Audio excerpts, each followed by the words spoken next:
On one really general level, this poem is about how the mind works.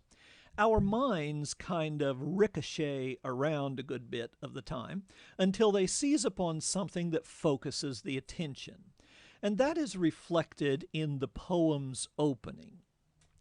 The other day, as I was ricocheting slowly off the blue walls of this room, bouncing from typewriter to piano, from bookshelf to an envelope lying on the floor, I found myself in the L section of the dictionary, where my eyes fell upon the word lanyard.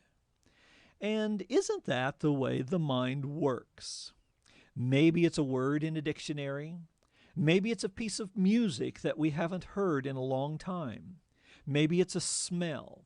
Maybe it's a phrase somebody utters that we haven't heard in a coon's age. But different things spark our memories. And for this speaker, it is running across the word lanyard in the dictionary. Now, I can explain the next two lines. People sometimes ask me what it's like to have a doctoral degree in English, and I say, it's great. My head is full of useless information. I can explain illusions in poetry that nobody cares about. Well, I don't exactly say that, but I can explain the next two lines. No cookie nibbled by a French novelist could send one more suddenly into the past. When I was in graduate school, I took a seminar in European modernist fiction. Don't ask me why. Anyway, we read the French novelist Marcel Proust, who wrote a 3-volume work of fiction called Remembrance of Things Past. We didn't read all 3 volumes, but we read the first one. And in a passage of this novel, the protagonist is in a shabby French cafe, and he nibbles on a cookie. A kind of cookie that he hasn't tasted since he was a kid. And the taste of that cookie propels him back into memories of his childhood that go on and on for pages and pages. It's kind of a famous passage. So there, aren't you feeling smarter than you've ever felt before? But it's at this point that the poem really settles down to the central subject. So let's read a bit. A past where I sat at a workbench at a camp by a deep Adirondack lake, learning how to braid thin plastic strips into a lanyard, a gift for my mother. I had never seen anyone use a lanyard, or wear one if that's what you did with them. But that did not keep me from crossing strand over strand again and again until I had made a boxy red and white lanyard for my mother. Well, I never went to camps much when I was a kid, but I always had to go to Bible school in the summer. And among other boring things, we had stupid art projects where we made useless things in careless ways.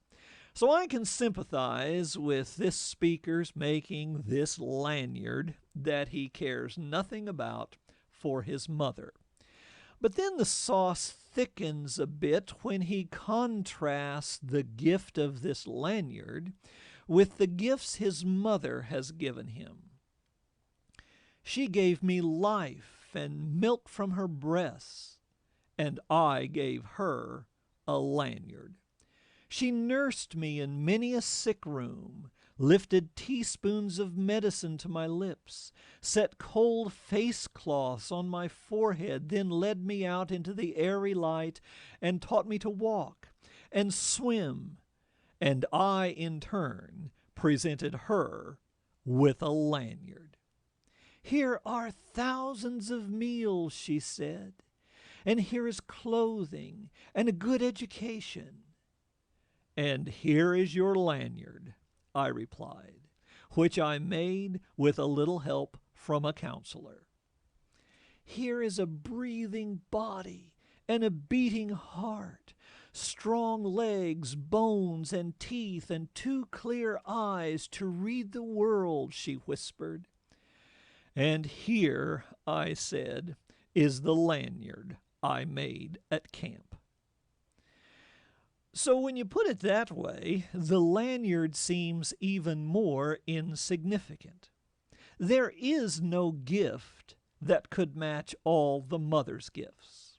The gifts a good mother gives us are simply beyond our power to repay.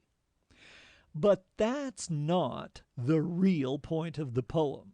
The real point surfaces in the last lines.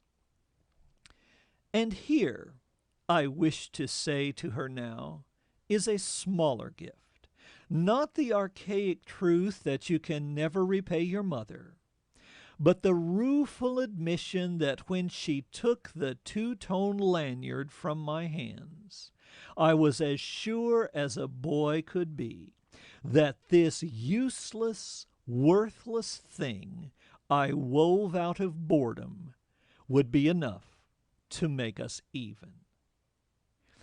Okay, let's get a couple of words straight. Archaic means very old. It comes from the same root as the word archaeology. The other word we may not be familiar with is rueful. Rueful in this context means kind of sheepish, a little bit embarrassed or conscience-stricken.